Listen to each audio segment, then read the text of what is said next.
বন্ধুরা, আজকে আপনাদের দেখাবো গরম ভাতে খাওয়ার জন্য অসাধারণ একটি পেঁপে ভর্তা। প্রথমে পেঁপেগুলো এভাবে সিদ্ধ করে নিতে হবে।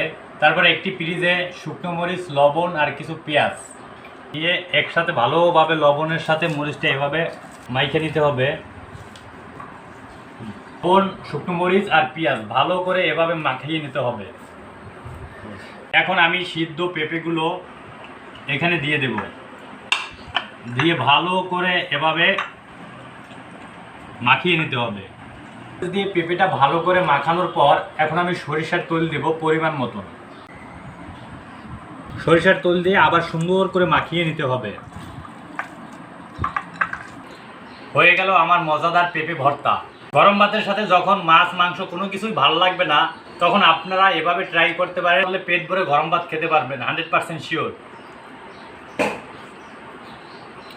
চমৎকার হয়েছে।